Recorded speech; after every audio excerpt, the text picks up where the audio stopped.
నమస్తే అండి. మన ఆహారవనంలో ఈ వారంలో జరిగిన వింతలు విశేషాలు అన్నీ తీసుకొని మీ ముందుకొచ్చాను. ముందుగా వాతావరణ విశేషాలు. వెదర్ ప్రెడిక్షన్లోనేమో చాలా వర్షం పడుతుంది ఈరోజు అని ఉంది. సర్లే పొద్దున్న లేవగానే తుప్పర పడుతుంటే ఆనందపడ్డా, ఈరోజు నిజంగానే వర్షం వస్తుంది కదా అని చెప్పి రెయిన్ కోట్ కూడా వేసుకొచ్చి చాలా రోజుల తర్వాత బయటకు వచ్చి చూస్తేనేమో మబ్బు ఎండ రెండూ ఉన్నాయి. ఎండ ఉంది, వాన పోయింది మళ్ళీ. ఏంటో దీనివల్ల వర్క్స్ చాలా డిలే నడుస్తుంటాయి. ఈ వారం అంతా ఇలానే నడిచిందండి. మబ్బు పట్టడం, వర్షం వస్తుందని మేము ఆనందపడటం, ఇంతలోనే మబ్బు తేలిపోవడం, మేము డిసప్పాయింట్ అవ్వడం, ఇదే సరిపోయింది. మొన్న మన పొలంలో పర్మనెంట్ బెడ్స్ చేయడానికి దున్నాం కదా, అప్పుడు దున్నడానికి వీలుగా ఉంటుందని డ్రిప్ పైప్స్ అన్నీ తీసేసాం. ఎలాగో వర్షాలు పడతాయని మళ్ళీ డ్రిప్ పైప్స్ వేయలేదు, బెడ్స్ మొత్తం పూర్తి చేశాక ఒకేసారి వేద్దామని. కానీ మా ఏరియాలో ఈసారి వర్షపాతం తక్కువగా ఉంది. సో దానివల్ల నీళ్లు లేక జామ చెట్లు వడబడడం స్టార్ట్ అయ్యాయి. కొన్ని రోజులు చూసాం, ఇంకా చూసి వర్షాలు ఎప్పుడొస్తాయో ఏంటో అని బకెట్స్తో నీళ్లు పోయించాం. చిన్న ఎకరేజ్ కాబట్టి ఇలా చేసుకోవడానికి అంత ఇబ్బంది అనిపించలేదు. ఇలా నీళ్లు పెట్టడానికి మాకు 3 గంటలు పట్టింది. అసలు మన పొలంలో ఈ ప్రాబ్లం ఎక్కువ అవ్వడానికి కారణం చెట్ల చుట్టూ మల్చింగ్ లేకపోవడమే. మల్చింగ్ చేస్తే తేమ తొందరగా ఆరిపోదు, కానీ మల్చింగ్ అంటే పేపర్ మల్చింగే కాదు, న్యాచురల్ మెటీరియల్తో కూడా మల్చింగ్ చేసుకోవచ్చు. కానీ బయట నుంచి మల్చింగ్ మెటీరియల్ తెస్తే కాస్ట్ ఎక్కువైపోతుంది. సో సైట్లోనే మల్చింగ్ మెటీరియల్ తయారు చేసుకోవాలి. దానికో ప్లాన్ వేసాం. ఈ పాటికి ఇంప్లిమెంట్ చేయాలి, కానీ వర్షాలు లేక అది కూడా డిలే అయిపోయింది. కంటిన్యూస్ రెయిన్స్ అప్పుడు చేయాలి ఆ వర్క్. మల్చింగ్ గురించి ఇంకో వీడియోలో డీటెయిల్గా చెప్తాం. వ్యవసాయంలో ఒక్క మొక్క పెంచడానికి మనుషులు చాలా పాటలు పడుతుంటారు కదా, కానీ మీరు గమనించారా, అడవిలో ఏ మనిషి వెళ్ళి నీళ్లు పోయాడు చెట్లకి, అయినా చెట్లు బాగుంటాయి. దానికి కారణం ఒకటి మల్చింగ్. ఈసారి అడవికి వెళ్తే ఫారెస్ట్ ఫ్లోర్ని గమనించండి, అంటే అడవిలో నేలని. మీకు సాయిల్ ఎక్కువగా కనిపించదు, అంతా ఆకులతో నిండిపోయి ఉంటుంది. అది ఒక రకమైన మల్చింగ్. ఇక్కడ మా చుట్టూ ఎక్కువ పత్తి, వరి పండిస్తారు. ఈసారి పత్తి రైతులు కూడా వానలు లేక చాలా ఇబ్బంది పడుతున్నారు. వానలు పడాలని ఊర్లో పూజలు చేశారంట. అదే ఇక్కడ అమ్మమ్మ చెప్తుంది, ఆమె మాటల్లోనే వినండి. మా ఊళ్ళో ఇవాళ శివునిగుళ్ళ నీళ్ళు పోతుర్రు.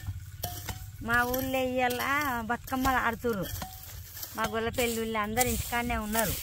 ఒక మేమే వచ్చినాము సార్కు పనికి. కొద్దిగా సాటింపు చేసిర్రు మా ఊళ్ళే. ఎందుకు పూజ చేస్తున్నారు?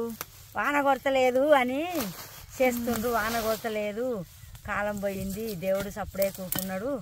శివుని గుళ్ళ నీళ్ళు పోతే శివుడు దేవుని దగ్గరికి పోతాడు, మొర పెడతాడు, మాకు నీళ్ళు వస్తాయి అని. ఏం చేస్తారు పూజలో? శివుని గుడికి పెండ అదేందో తాగడి మన్ను పెడతారు. తాగడి మన్ను పెట్టి దర్వాజా మీద ఇట్లా పెడతారు. ఇట్లా పెడతారు దర్వాజా మీద ఇట్లా ఇట్లా ఇట్లా ఇట్లా పెట్టుకుంటూ వచ్చి ఇక శివుడు మునిగే దాకా తాగడి మట్టి పెట్టి ఆ శివుని గుళ్ళలో నీళ్ళు పోస్తారు బిందెలతోటి. ఏ నీళ్లు వస్తారు? చెరువులో నీళ్లు తీసుకొచ్చి బోల్రా ఎవరు పడితే ఏడ దొరికితే కానీ ఎత్తుకొచ్చిపోతారు అన్ని. అవునా? అట్లా ఇక వెనకటి పద్ధతి గట్లుంది. వెనకటి పద్ధతుల నుంచి అట్లా పోతుండ్రు మా ఊళ్ళే. ఇవాళ పూజ చేసినందుకేనేమో మొత్తం మబ్బు పట్టింది. అందులో వస్తుంది, సెల్లుల్లో వస్తుంది, చేస్తే పెడతారు. ఎవరు? మా ఊరోళ్ళు పెడతారు సెల్లుల్లో. మా ఊళ్ళోకి ఇట్లా చేసినాము, మాకు వాన కొట్టింది అని పెడతారు మా ఊళ్ళే. సరే. కొంతమంది అడుగుతుంటారు, బ్లాక్ సాయిల్స్ బెటరా, రెడ్ సాయిల్స్ బెటరా అని. అది క్రాప్ని బట్టి ఉంటుంది. ఇక్కడ చూడండి, బ్లాక్ సాయిల్స్లో పెట్టిన కాటన్ బాగానే వచ్చింది, రెడ్ సాయిల్స్లోనేమో మొలక శాతం తగ్గింది.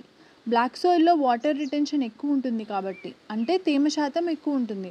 సో సాయిల్ని బట్టి క్రాప్స్ చూస్ చేసుకోవాలి. రెడ్ సాయిల్స్లో హార్టికల్చర్ క్రాప్స్ బాగానే వస్తాయి. ఇంకా ఈ వారం మన మార్కెట్ గార్డెన్ క్రాప్ అప్డేట్స్ ఏంటంటే, మొన్న బెడ్స్ తయారు చేసి అల్లం పసుపు పెట్టాం కదా, ఆ బెడ్స్కి రెయిన్ పైప్స్ లాగాము. ఇక్కడ కొంచెం హార్డ్ వాటర్ ఉంటుంది, దానివల్ల డ్రిప్ పైప్స్లో బ్లాకేజ్ ఇష్యూ వస్తుంది. హోల్స్ మూసుకుపోయి వాటర్ పడట్లేదు అనమాట. సో రెయిన్ పైప్స్తో ట్రై చేస్తున్నాం ఈసారి. పైగా అల్లం పసుపుకి ఈ టైప్ ఆఫ్ ఇరిగేషన్ బాగా సూట్ అవుతుంది, రూట్ జోన్ బాగా తడుస్తుంది కదా. ఇంకా మన టొమాటో, మిర్చి, వంగ బాగానే ఉన్నాయి. మొన్న పెట్టిన సీడ్స్ కూడా జర్మినేట్ అయ్యాయి. టొమాటోకి మొన్న మెక్సికన్ సన్ఫ్లవర్తో తయారు చేసిన fermented plant juice nutrition try చేస్తున్నాం, చూద్దాం ఎలా ఉంటుందో. అన్నీ పెట్టాం కానీ ఆకుకూరలు పెట్టలేదేంటి అనుకుంటున్నారేమో. వాటిని నెట్ హౌస్లో పెంచాలన్నది మన ప్లాన్. ఈ వారం నెట్ హౌస్లో కూడా పర్మనెంట్ బెడ్స్ తయారు చేయడానికి పని మొదలు పెట్టాం. కానీ మధ్యలో మన పవర్ టిల్లర్ ట్రబుల్ ఇచ్చింది. వీల్స్లో నట్స్ బోల్ట్స్ అరిగిపోయాయి మొత్తం. సో అవి మార్చుకొని మళ్ళీ సెట్ చేసుకొని పని కానిస్తున్నాం. పవర్ టిల్లర్ గురించి అడుగుతున్నారు కొంతమంది. ఇది ఆలాప్ కంపెనీది 5 HP. మేము రాణిగంజ్లో తీసుకున్నాం. 46,000 పడింది. ఇంకో 10,000 ఏమో నెక్స్ట్ జెన్ మెషినరీ వల్ల అటాచ్మెంట్స్కి అయింది. సో టోటల్గా 56,000 అయింది. 3 acres లోపు పొలాలకి ఇలాంటి మషిన్స్ బాగుంటాయి. మాకైతే ఉపయోగంగానే ఉంది. ఇంకా ఈ వారం ఏం జరిగింది? మన ఆహార వనంలో దొండ సొర ఉన్నాయి కదా, అవి హార్వెస్ట్ చేసి మార్కెట్కి వేసాము. అండ్ మన జామ తోట కూడా కాయలు కాయడం స్టార్ట్ చేసిందండోయ్. చాలా సంతోషంగా అనిపిస్తుంది. మార్కెట్కి వేసే అని లేవు, చిన్న చెట్లు కదా, బట్ చాలా స్వీట్గా ఉన్నాయి జామకాయలు. మన పొలంలో పండిన పళ్ళు తింటే ఆనందమే వేరు. ఏ భయం లేకుండా తింటాం కదా, బాడీకి మంచిగా పడుతుంది ఫుడ్ అని మా నమ్మకం. మన మునగ తోట కొంచెం ప్రూన్ చేసాం కదా మొత్తం, కొన్ని చెట్లు ఉంచాం చూద్దామని. కొన్ని కాయలు వస్తున్నాయి మా ఇంటి వరకు. మళ్ళీ బాగా ఫ్లవరింగ్ వస్తుంది వీటికి, వాటర్ లేకో ఏమో. మీకు తెలుసో లేదో, మునగ తోటలో పపాయ తోటలో మధ్యలో నడుస్తుంటే ఎంత మంచి వాసన వస్తుందో. వేరే పూల చెట్లు అవసరం లేదు పపాయ ఉంటే మాత్రం, అంత బాగుంటుంది. నాకు చాలా ఇష్టం. ఇంకా ఈ వారం మొత్తం వర్షాలు లేక దిగాలుగా ఉంటే క్యూములోనింబస్ క్లౌడ్స్ అనిపించాయి గురువారం రోజు. క్యూములోనింబస్ అనడానికి బాగుంది కదా నోటి నిండా. ఇవి ఆకాశంలో పెద్ద మౌంటైన్ లాగా ఉంటాయి చూడ్డానికి. ఇవి ఉన్నాయంటే దాని అర్థం ఆ రోజు ఉరుములు మెరుపులతో కూడిన పెద్ద వర్షం పడొచ్చని. క్లౌడ్స్ని చూసి వాతావరణం ప్రెడిక్ట్ చేయొచ్చు తెలుసా మీకు. సో వాటిని చూసాక మాలో ఆశ కలిగిందనమాట. కానీ రాత్రి పడుకునే వరకు చుక్క కూడా పడలేదు. ఈరోజు పడదేమోలే అనుకున్నాం. ఇంకా పడుకున్నాక ఒక్కసారిగా వర్షం మొదలైంది. మేము ఇంకా లేగదూడల్లాగా చెంగున బయటకు వెళ్ళాం. వర్షం చూడగానే గుండెల మీద పెద్ద భారం పోయినట్టు అనిపించింది అనుకోండి. వర్షంలో ఆడుకోవాలి అనిపించింది కానీ బయట ఉరుములు మెరుపులు. సో లోపలే ఉండి వానని ఎంజాయ్ చేశాం నేను శ్రీనాథ్. ఈ కప్ప కూడా బాగానే ఎంజాయ్ చేసింది మాతో పాటు. మంచిగా పురుగులు కూడా దొరికేదానికి. సింహాకేమో వర్షం గాలికి మంచి కోజీగా అనిపించినట్టుంది, హాయిగా ముడుచుకొని పడుకుంది. మొత్తానికి వారం చివరిలో వర్షాన్ని చూసాం. హ్యాపీ. ఇంకా ఈ వారం విశేషాలు ఏంటి అంటారా? పొలం కదా, రకరకాల జీవులు మనతో పాటు ఉంటాయి. అవి కనిపించినప్పుడు ఒకంత ఆశ్చర్యం, ఆనందం, వాటి గురించి తెలుసుకోవాలని చిన్న తపన కలుగుతుంటాయి. ఒక్కోసారి అవి చేసే చేష్టలు చూస్తే మనుషులు వాటి ముందు ఏం పనికిరారనిపిస్తుంది. అలాంటివే కొన్ని మొమెంట్సే మీతో షేర్ చేసుకోవాలి అని అనిపిస్తుంది. మొన్న అమ్మమ్మ వాళ్ళు కలుపు తీస్తుంటే కుందేలు పిల్ల కూడా దొరికింది. ఇక్కడ కుందేల్ని తింటారు కూడా. ఇది వాస్తవానికి కుందేలు కాదు, ఇంగ్లీష్లో వైల్డ్ హెయిర్ అంటారు, తెలుగులో అడవి కుందేలు అంటారు. రెండు చూడ్డానికి ఒకేలా ఉన్న వేరువేరు జాతులు. ఇది చాలా ఫాస్ట్ రన్నర్ కుందేలు కంటే.